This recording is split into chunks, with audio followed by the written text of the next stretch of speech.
우리 한 해가 마무리되고 있는 시점입니다. 여러분들에게 하나님이 주시는 그 놀라운 은혜와 또 지혜, 또 많은 것들이 잘 마무리되어서 정말 하나님이 보시기에 아름다운 그런 2021년도가 되기를 주의 이름으로 간절히 소망합니다.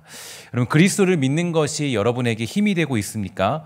그리스도의 사랑이 사랑으로 위로를 받고 있습니까? 성령 안에서 서로 교제하며 친절과 동정을 베풀고 있습니까? 그렇다면 서로 한 마음으로 사랑으로 나누고 한 뜻으로 하나가 되어야 합니다. 이것은 빌립보서 2장 1절과 2절 말씀을 쉬운 성경으로 읽어드린 것인데요. 우리 모두가 이 말씀에 여러분 이제 아멘 하시기를 주의 이름으로 부탁드리겠습니다. 아멘이십니까? 예. 이제 오늘 본문을 보면 이 텅 빈 무덤 앞에서 두려움에 떨고 있는 세 여인에게 흰 옷을 입은 청년이 예수님이 살아나셨다는 소식을 전하게 되는 그런 내용이 등장합니다. 그러고는 주님이 십자가에 달리시기 전에 이 제자들에게 하신 약속의 한마디를 그렇게 상기시켜 주시는데요. 7절 말씀을 보면 이런 말씀이 있죠.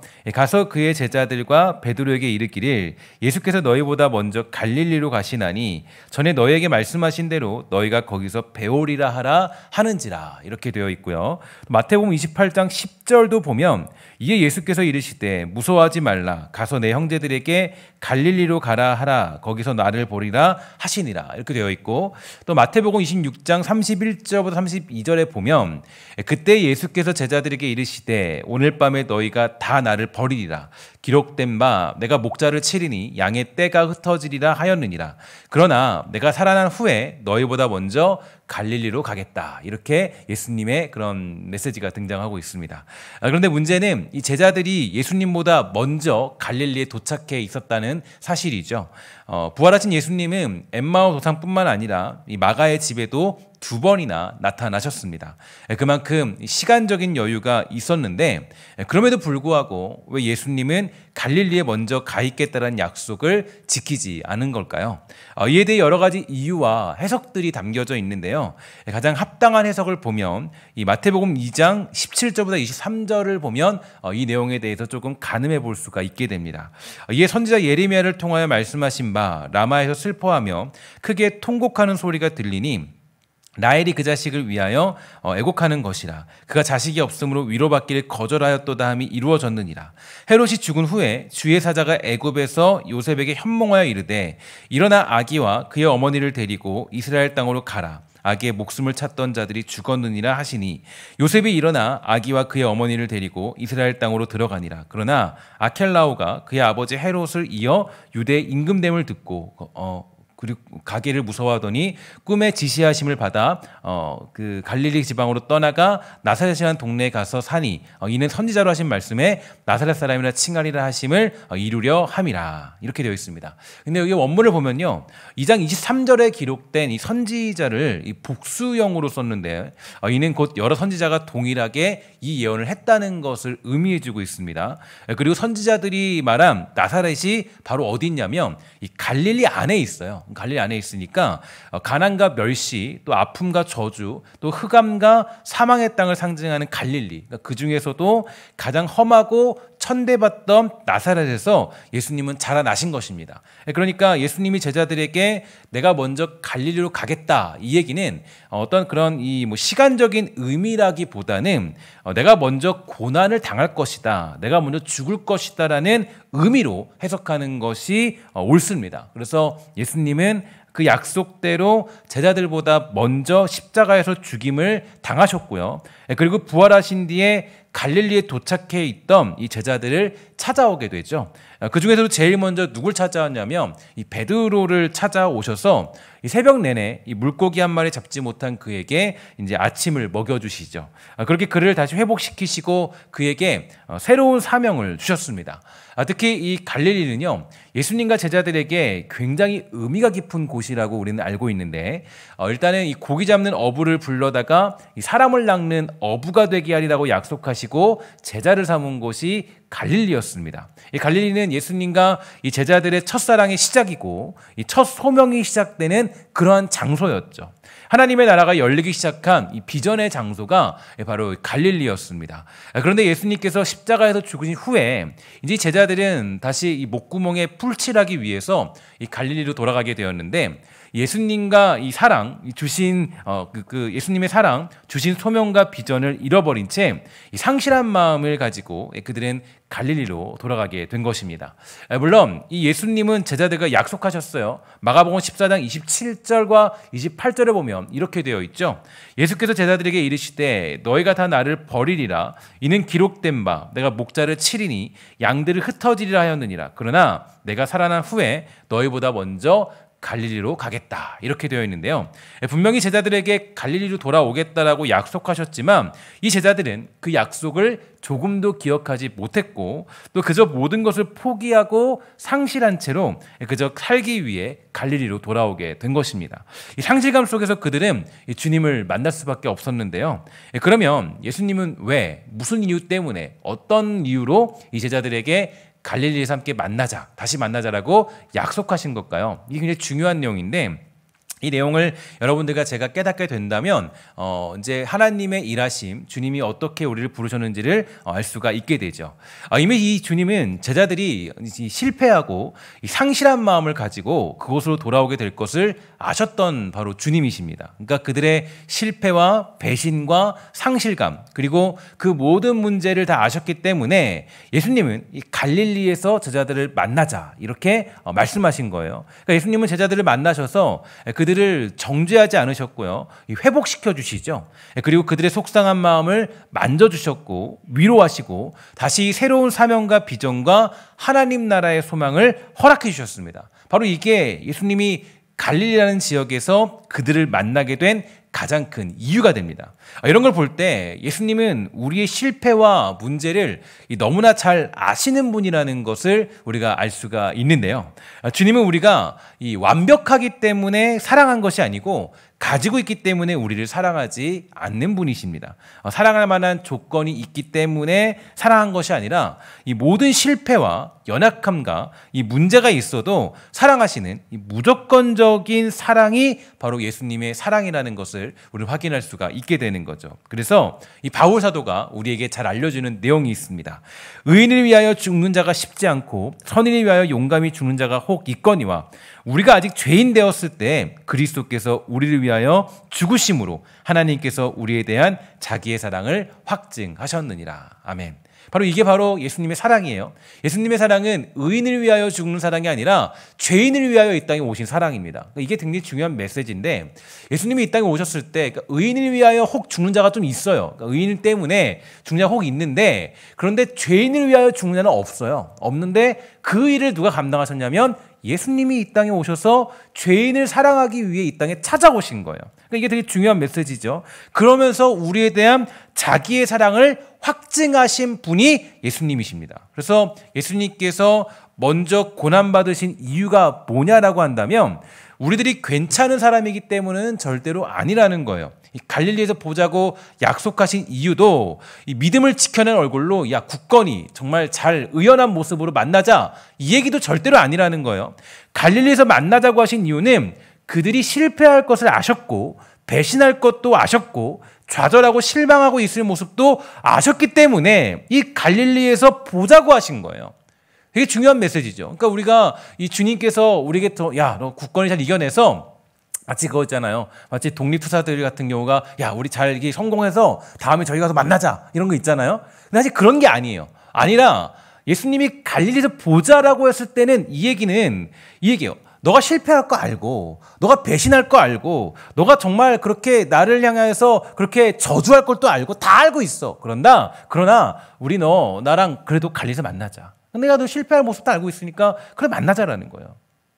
이게 바로 우리에게 주는 중요한 메시지가 되는 거죠. 예수님이 갈릴리에서 제자들을 보자고 하신 이유가 바로 여기에 담겨져 있는 것입니다. 종종 우리는 하나님께 너무 완벽해 보이려고 할 때가 있죠. 괜찮은 사람처럼 보이려고 하고 아는 사람처럼 있는 사람처럼 보이려고 할 때가 종종 있습니다. 하지만 주님이 갈릴리에서 만나고자 하는 사람은 그냥 자신이 사랑한 제자들이에요. 그러니까 어떤 우리의 괜찮은 모습이 아니라는 거죠. 이 제자들이 굳건히 믿음을 지킬 것을 믿고 갈릴리에서 보자고 한 것이 아니라 이 두려움에 떨고 있을 제자들을 알고 있기 때문에 예수님은 이 갈릴리에서 그들을 만나자고 하셨던 것입니다. 이게 바로 우리를 향한 주님의 사랑이 되는 것이죠. 세상은 주님을 원치 않았지만 주님은 우리를 사랑하셨습니다. 우리는 주님을 거절했지만 주님은 우리에게 찾아오셨죠. 우리는 주님을 핍박했지만 주님은 우리를 위해 죽으셨습니다. 아무도 부활에 대한 소망을 가지고 있지 않았지만 주님은 약속대로 부활하셨던 거예요. 하지만 주님께서는 가망 없는 우리들이 있을 곳에 내가 먼저 있을 것이다라고 약속하신 겁니다. 이것이 바로 우리를 향한 하나님의 사랑이 되는 거예요. 하나님은 내 모습 이대로 사랑하십니다. 주님은 내 모습 이대로 사랑하시는 거예요. 하나님은 여러분들의 연약함 그대로 사랑하시는 거예요. 그것이 바로 하나님의 사랑이 되는 거예요. 여러분, 자녀가 공부 잘하면 좋습니까? 싫습니까? 좋겠죠. 돈을 많이 벌면 좋아요? 싫어요? 돈을 벌면 좋죠. 건강하면 더할 나위 없이 좋습니다. 그러나 여러분, 부모님들 중에서 자녀가 공부 잘하기 때문에 사랑하진 않아요. 야, 너 내가 1등 했으니까 사랑할게. 그래, 내가 너 뭐 돈 많이 벌었으니까 너는 내 자식이다. 그런 사람 없죠. 너가 지금 돈을 못 벌어도, 너가 지금 소위 말해서 꼴찌를 해도 넌 그래도 내 자녀야. 돈을 잘 벌어 사랑하는 부모는 없습니다. 건강하다고 사랑하지 않아요. 아무리 약해도, 아무리 내가 정말로 태어났을 때 어떤 몸에 문제를 가지고 태어났다 할지라도 부모님은 그 자녀를 끊임없이 사랑하는 게 바로 그 부모님의 모습이에요. 그게 바로 부모가 자녀를 사랑하는 마음입니다. 속은 상하지만 그래도 사랑하는 거죠. 속은 상하죠. 돈을 못 벌고 있으면 마음 아프죠. 공부를 잘 못하고 있으면 속이 상하죠. 그러나 그렇다고 해서 자녀를 싫어하는 부모는 존재하지 않는다라는 거예요. 제 아내가 가끔 저에게 뭐 화장을 한다거나 아니면 뭐 아주 이쁜 옷을 입고 저에게 물을 때가 있어요. 어때? 뭐 화장하니까 이뻐? 아니면 이 옷 입으니까 이뻐? 오늘 아침에도 그러더라고요. 이 옷 어떻게 잘 어울리냐고 물어보더라고요. 저는 이렇게 말하죠. 그런 모습도 이쁘지만 나는 화장한 모습, 화장 안 한 얼굴이 더 이뻐.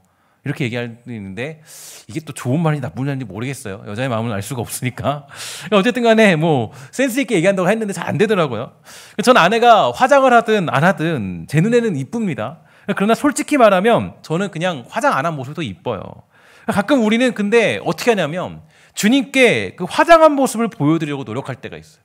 너무 깨끗이 화장하려고 그러죠. 너무 막 립스틱도 바르고 얼굴에 막 덧sep색 붙여서 하나님 이 정도면 제가 사랑받을 만하죠. 이 정도면 괜찮죠? 이 정도면 하나님 내가 조금 이쁘잖아요. 그럼 그게 주님이 정말 사랑하시는 모습일까요? 야, 너 화장 잘했으니까 너 깨끗이 화장해서 너 너무 이쁘구나. 물론 주님께 정말 깔끔한 모습을 보이고 싶은 마음은 정말 주님이 이뻐하시겠죠. 그러나 그것 때문에 이뻐하지 않으세요. 그것 때문에 사랑하지 않는다고요. 자꾸 주님께 우리가 무엇을 보이려고 하는 사람들도 있는데 바로 그 사람들이 누구냐면 바리새인들이에요. 바리새인들이 그런 모습이죠.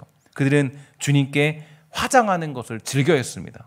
여러 가지 것들로 자신을 치장했죠. 헌금을 하고 기도를 하고 이웃을 구제하는 것으로 자신을 드러냅니다. 내가 얼마나 헌금했는지 알아? 내가 얼마나 섬겼는지 알아? 내가 얼마나 잘했는지 알아? 내가 얼마나 철저히 지켰는지 알아? 그런 것들로 하나님 앞에 자신을 치장하며 살아가죠. 그러나 예수님은 이렇게 얘기합니다. 너희들에게는 구원이 없다. 너희는 회칠한 무덤과 같다. 아주 무서운 경고입니다. 주님은 치장한 사람들을 기뻐하지 않으시죠. 주님이 우리를 사랑하시는 것은 내 모습 그대로 주님께 나아가는 모습이 되는 것입니다. 다윗도 이러한 문제에 걸린 적이 있어요. 그는 자기가 왕이 되자 주님께 그럴듯한 성전을 지어드리겠다고 약속하죠. 누가 봐도 괜찮은 결심이고 좋은 헌신입니다. 만약 지금 우리 중에 아주 돈 많은 누군가가 제가 우리 예배당 정말 크게 지어드릴게요. 돈은 걱정 마세요. 라고 한다면 모두가 다 기뻐할 거예요. 반대할 사람이 아무도 없습니다. 그러나 하나님은 다윗의 결심을 기뻐하지 않았어요. 이게 되게 중요한 메시지인데 모두가 다 기뻐한다 할지라도 하나님은 그 결정을 기뻐하지 않았다라는 거예요. 오히려 그에게 말씀하시기를 내가 언제 너에게 성전 지어 달라고 했냐? 나는 진실된 제사를 원한다. 나는 그걸 원하지 않아.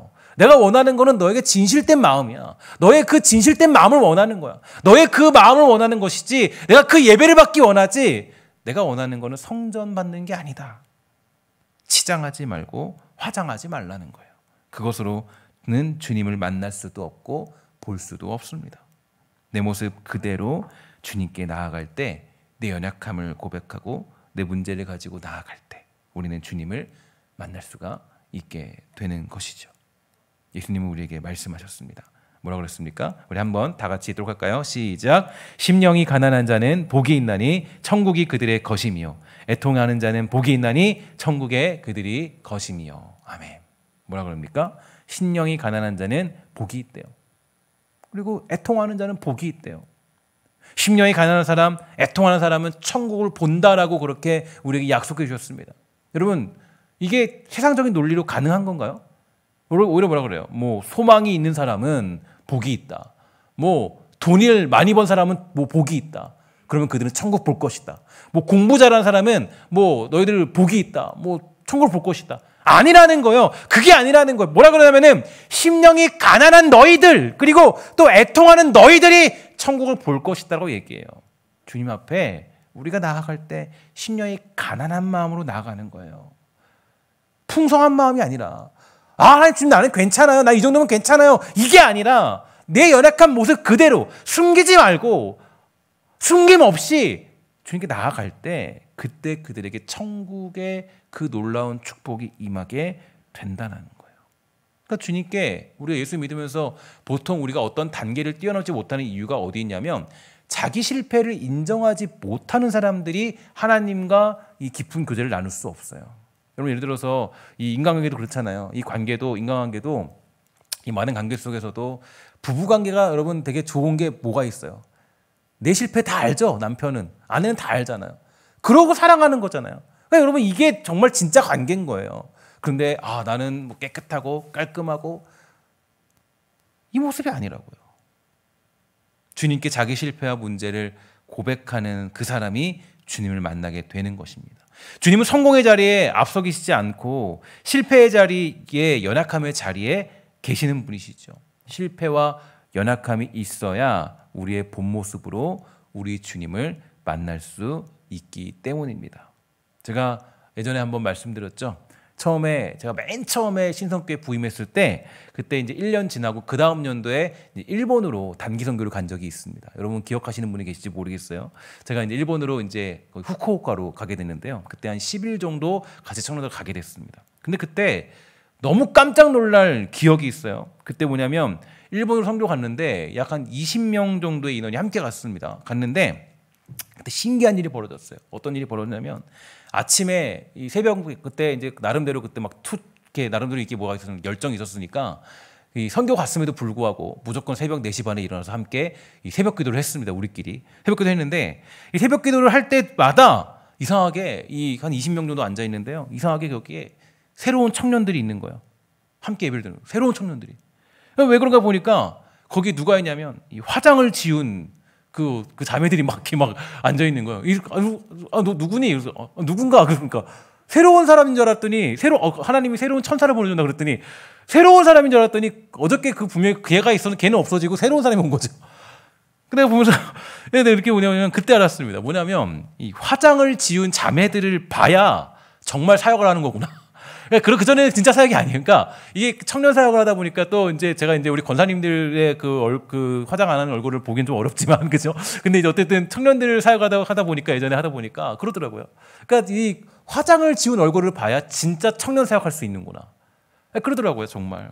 그 전에는 가짜 사역이구나. 여러분 이게 왜냐면 우리가 서로를 진짜 알아야 되잖아요, 그죠? 겉모습으로 하는 게 아니에요. 그러니까 하나님 앞에도 마찬가지예요. 그러니까 여러분 내가 갈릴리에서 만나자라고 했던 이 주제를 여러분들에게 나누고자 한 거는 21년도 마지막 때 이때 하나님께 숨길 필요 없어요. 하나님 앞에 약한 모습, 연약한 모습 그대로 나가는 거예요. 실패를 감추지 마세요. 하나님이 너 잘했구나. 공적이 몇 개인가 보자. 한 10개, 20개 되니? 이런 걸로 여러분들에게 마지막에 만나는 게 아니라고요. 여러분 이미 우리는 하나님 예수 그리스도의 십자가의 보혈로 말미암아 그걸로 우리가 구원받은 거지 여러분들과 저의 공적으로 구원받은 게 아니라고요. 근데 우리 때로는 문제를 너무 감춰요, 하나님 앞에. 아니 하나님 앞에 정말로 죄송스러우면 울기도 하고. 여러분 그래서 여러분 제가 그럴 때 예수 믿는 사람들은 눈물이 있어야 돼요. 눈물이 사라지면 여러분 이게 하나님과의 관계가 이게 되게 소원해진 거랑 마찬가지예요. 눈물이 있어야 된다고요. 왜냐? 늘 주 앞에 죄인이잖아요. 부끄럽잖아요. 부끄러운 마음으로 나갈 때는 눈물이 없이 어떻게 주님께 나가냐고요. 그 주님 앞에 있는데 나에게 무한한 사랑을 주시는데. 남자들 여자들은 사실 눈물이 있어야 돼요. 눈물이. 실패를 감추지 마세요. 문제를 감추지 마세요. 주님께 연약함을 숨기지 마세요. 우리 주님은 모든 문제를 아시고 내 모습 그대로 우리를 사랑하시는 분이세요. 갈릴리에서 예수님이 베드로를 만나서 참 이게 좀 가혹하기도 한데 3번이나 물었습니다. 야, 너 정말 나 사랑하니? 그러니까 이게 제가 오늘 해석한 방식으로 이 예수님, 그 베드로와 예수님의 이야기를 그 해석을 하면 좀 다른 결론이 나와요. 그러니까 예를 들어서 보통 이제 이걸 해석할 때 많은 결론으로 따지면 그냥 여러 가지 결론들이 있어요. 근데 제가 오늘 이 갈릴리에서 만나자라는 이 방식으로 베드로의 이야기를 해석하면요, 다른 얘기가 나와요. 결론이. 어떤 결론이 나오냐면 이런 거예요. 뭐냐면 베드로가 예수님을 3번 부인했기 때문에 예수님은 그것을 기억하도록 하기 위해 3번 물었을 수 있습니다. 그러나 3번이라는 숫자보다 중요한 건요, 예수님은 그렇게 물으시면서 뭘 보신 거냐면 베드로의 위선을 걷어버리신 거예요. 그 본 모습을 보자고 하신 거예요. 자, 보세요. 예수님이 처음 물었을 때 뭐라 그래요? 베드로 얘기하죠. 자신 있게 얘기해요. 네, 주님 사랑해요. 그죠? 이렇게 되죠. 두 번째 뭐라 그래요? 주님, 야, 너 나 정말 사랑하냐? 예수님이 물어요. 그리고 베드로가 뭐라 그러죠? 네, 사랑합니다. 그런데 3번째 물어요. 너 정말 사랑하냐? 그랬더니 우리말로는 펑펑 울기 시작한 거죠. 주님 잘 모르겠어요. 주님 잘 모르겠어요. 저를 보니까 모르겠다고요, 주님. 부끄러워서 말할 수가 없어요. 나 정말 주님 사랑하는 것 같은데 너무 실패도 많고 연약함도 많고 주님 저주도 했고요. 주님 정말 저는 하나님 앞에 정말 너무 부끄러워요. 주님 날 그렇게 사랑했는데. 그러니까 이 3번째 이 질문이 이렇게 이 갈릴리에서 만나자라는 이 얘기를 가지고 이 부분을 해석하면요, 완전 다른 얘기가 나와요. 그 베드로의 위선을 완전히 걷어차버린 거예요. 주님이 걷어버리신 거예요. 주님 원하신 건 이 얘기였어요. 주님, 저 너무 부끄럽거든요. 근데 주님이 나 너무 사랑하시니까 저는 너무 어떻게 감당할 바를 모르겠어요, 주님. 그 얘기를 주님 원하신 거라고요. 이런 말이 성경에 나온 것은 아니지만 아마 제 생각에는 베드로라면 아마 거기서 펑펑 울었을 거예요. 3번째 고백에서. 펑펑 울면서 주님 정말 어떻게 될지 모르겠어요. 주님이 원하신 건 위선적인 사랑을 걷어치워버리고 진실한 그의 고백을 원했던 겁니다. 그럴싸한 고백이 아니에요. 그러니까 여러분, 우리가 그럴싸한 고백으로 주님을 만나는 게 아닙니다. 그럴싸한 고백으로 주님 만나는 게 아니에요. 주님 앞에 솔직한 모습으로. 그냥 주님 앞에 부끄러운 모습 그대로. 앞에는 저도 그래요. 저도 주님 앞에 솔직한 심정으로 말씀드리면 한 교회의 담임 목사를 맡게 되면서 이 가지게 되는 많은 욕심들이 있어요. 나도 좀 능력 있는 목사가 되면 좋겠는데. 그러나 말씀을 묵상하고 기도하면서 주님께서 저에게 주신 메시지는 이겁니다. 야, 내가 언제 너에게 능력 있는 목사 되라고 했냐? 주님은 그렇게 저를 요구하지 않으세요. 야, 너를 통해서 우리 교회 재정이 2배로 불어나고 인원이 2배로 불어나고 3배로 불어나고. 주님 그런 걸로 저를 평가하지 않더라고요. 주님은 저에게 제 모습 그대로를 요구하시죠. 여러분의 애통하는 모습, 심령이 가난한 모습, 그걸 저에게 요구하시더라고요. 그럼 제가 개인적인 표어가 있다고 그랬죠. 저는 개인적인 표어가 있는데 이거는 제 평생의 가치관입니다. 뭐냐면 순수한 사람이 되자, 솔직한 사람이 되자, 담백한 사람이 되자. 저의 인생의 가장 큰 목표는 3가지. 주님 앞에 감추지 말자. 솔직하게 살자. 저는 정말 이런 사람이 되고 싶어요. 근데 연약함이 있죠. 부족함이 있어요. 그것 때문에 제가 주님 앞에 설 때마다 늘 울고 주님 앞에 정말로 때로는 부끄럽기도 하고 눈물이 나고 하나님의 은혜를 경험하면 그 눈물을 주체할 수 없고. 저는 인간관계도 그렇지만 사실 화장을 하고 만나는 건 그거는 정말 하나님 앞에는 너무나도 우리가 잘못된 모습을 생각해요. 제가 주님 앞에 주님 저 목사입니다. 이렇게 나갈까요? 저 신성교회 담임 목사예요. 아니요. 주님 저 주님의 어린 양이에요. 주님. 저 주님의 보호하심이 필요하고요. 주님 만지심이 필요하고요. 주님께서 저를 지켜주셔야 돼요. 오늘 우리 사랑하는 신성교회 모든 권속들도 주님께 괜찮은 사람이 되기보다 내 모습 이대로를 보여주는 사람이 되기를 주의 이름으로 간절히 소망합니다. 그래서 그 누구보다 주님과 친밀한 관계를 이루는 교회, 그러한 성도가 여러분 되십시오. 이것보다 강력한 힘과 능력은 없습니다. 이 땅에서 보기에 있어 보이고 그럴듯한 교회가 되기 위해 노력하는 교회가 아니라 주님께 감출 것 없이 살아가기에 힘쓰는 교회와 성도가 되기를 저는 간절히 소망합니다.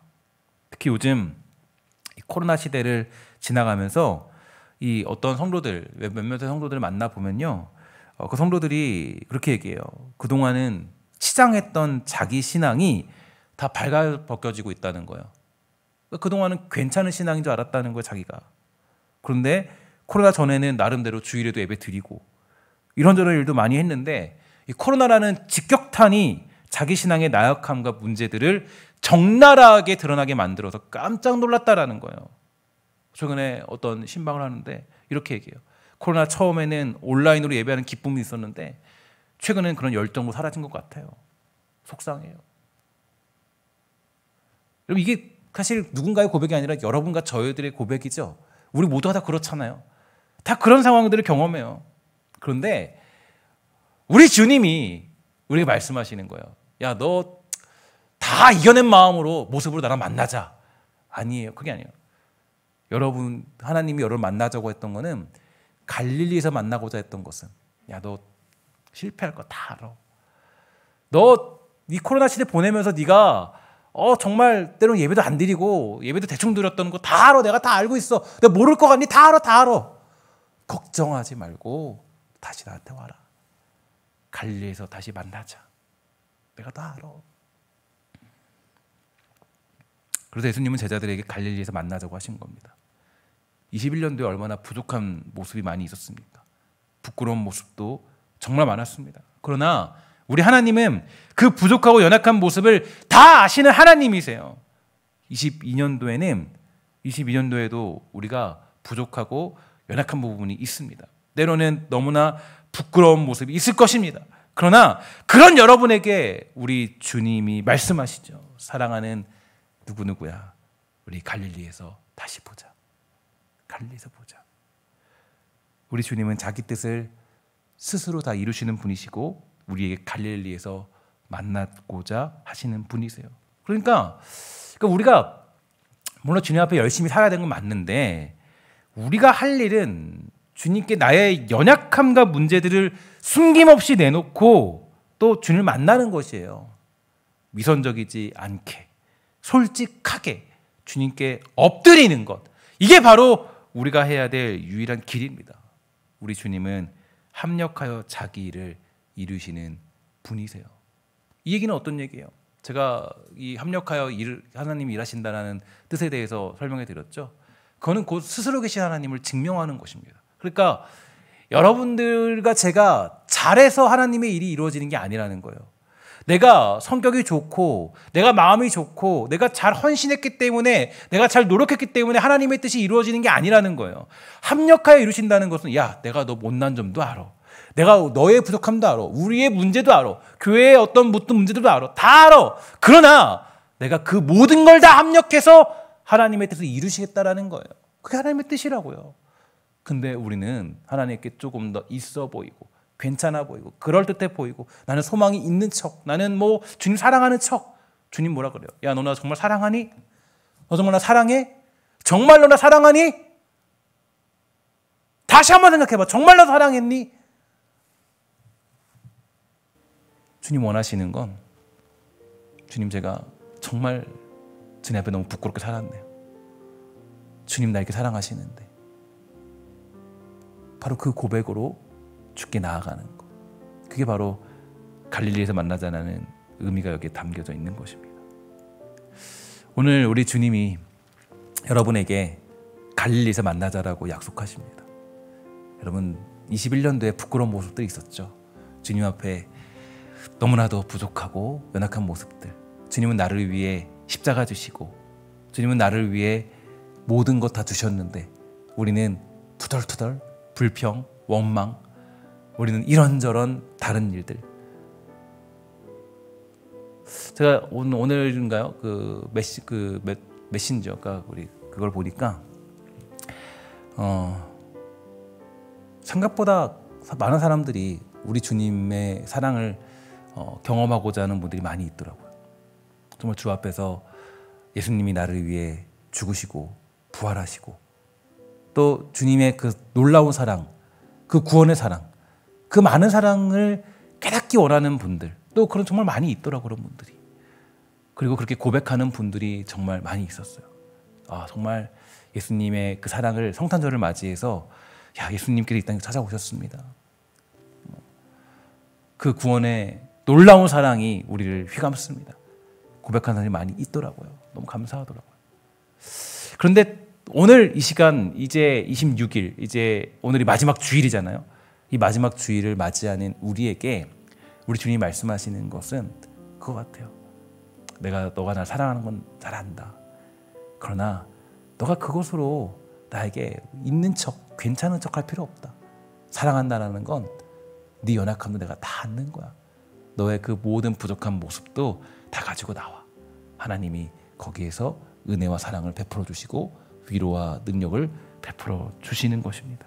우리의 못난과 연약함, 부족함과 모든 문제들조차 합력하여 자기 뜻을 이루시는 하나님. 오늘도 우리 주님은 여러분 모습 그대로, 화장하지 않은 모습 그대로를 우리 주님은 사랑하시는 분이세요. 잊지 마세요. 오늘도 우리 주님은 여러분을 사랑하시고 또 여러분과 함께 동역하여 자기 일을 이루시기 원하시는 하나님인 줄 믿습니다. 여러분 모두가 다시 한번 갈릴리에서 베드로에게 사명을 다시 줬죠. 그죠? 야, 너 이제 내 양을 쳐라. 내 양을 쳐라. 내 양을 먹여라. 그게 바로 예수님이 사명 주신 그 모습이 되는 것입니다. 오늘 이 자리가 여러분에게 어떤 자리인지 모르겠어요. 이 자리를 통해서 다시 한번 여러분의 부끄러운 모습들을 주님께 고백하고 주께 나아가는 복되고 아름다운 하나님의 위로가 있는 아름다운 우리 21년도의 마지막 예배, 그 예배가 되기를 주의 이름으로 간절히 부탁을 드리겠습니다. 기도하도록 하겠습니다. 하나님 감사합니다. 오늘도 내 모습 이대로 사랑하시는 주님 앞에 예배하는 우리가 될 수 있도록 주님 허락하여 주시고 하나님의 사랑을 깊이 깨달을 수 있도록 주님 허락하여 주시옵소서. 아버지의 은혜를 소망하며 모든 말씀 예수님의 이름으로 간절히 기도합니다. 아멘.